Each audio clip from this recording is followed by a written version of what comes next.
Hi all, మరొక మంచి mini వ్లాగ్తో మళ్ళీ మీ ముందుకు వచ్చేసాను. ఈరోజు మన మినీ వ్లాగ్లో జున్ను పాలు లేకుండా అందరికీ ఇష్టమయ్యే జున్ను రెసిపీని ఈజీ వేలో ఎలా చేసుకోవాలో చూపించిపోతున్నాను.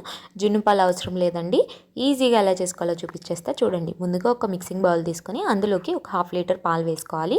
అందులోకి ఒక కప్పుతో బెల్లం తురుముని వేసేసుకొని ఈ రెండింటిని బాగా కలిపేసుకోవాలి. అంటే బెల్లం కరిగేంత వరకు కలుపుకున్న తర్వాత కామధేను జున్ను పౌడర్ అని ఏ సూపర్ మార్కెట్లో అయినా దొరుకుతుంది, లేదా ఆన్లైన్లో కూడా ఉంటుంది. ఆ ప్యాకెట్ని ఒకటి తెచ్చేసుకొని ఇలా ఈ పాలల్లో వేసుకొని విస్కర్తో చక్కగా లంప్స్ ఏమీ లేకుండా కలుపుకోవాలి. ఇలా కలుపుకున్న వాటిని ఒక స్ట్రైనర్ తీసుకొని వడకట్టుకోవాలి. ఎందుకంటే బెల్లంలో ఏదైనా డస్ట్ పార్టికల్స్ ఉంటే పోతాయి అన్నమాట. ఇలా వడకట్టేసుకున్న తర్వాత ఇందులోకి ఇలాచీ పౌడర్ అలాగే మిరియాల పొడి కూడా వేసేసుకొని ఒకసారి అంతా బాగా కలిసే విధంగా కలిపేసుకోవాలి.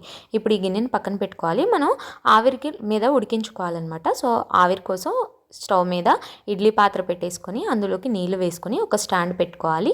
మూత పెట్టేసుకొని మీడియం ఫ్లేమ్లో ఇలా నీళ్ళని మరిగించుకున్న తర్వాత మనం ముందుగా మిక్స్ చేసుకున్న జున్నుపాల గిన్నెని పెట్టేసుకొని దాని మీద ఒక ప్లేట్ పెట్టేసుకొని ఇడ్లీ కుక్కర్ మూత పెట్టుకొని మీడియం ఫ్లేమ్లో 10 to 15 మినిట్స్ పాటు ఆవిరి మీద ఉడికించుకోవాలి. ఇలా 15 మినిట్స్ తర్వాత నైఫ్తో గుచ్చితే పాలేమీ అంటుకోకుండా వస్తే ఉడికిపోయినట్టు.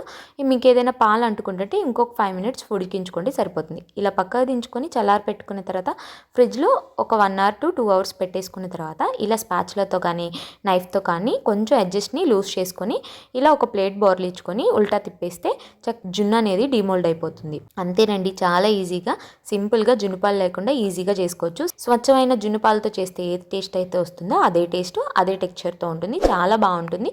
ఒకసారి ట్రై చేయండి. ఫుల్ లెంత్ వీడియో నేను కింద ట్యాగ్ చేస్తా, డీటెయిల్గా ఉంటుంది, చూసేయండి. వీడియో నచ్చితే లైక్ చేయండి, షేర్ చేయండి, సబ్స్క్రైబ్ చేయండి. Bye all.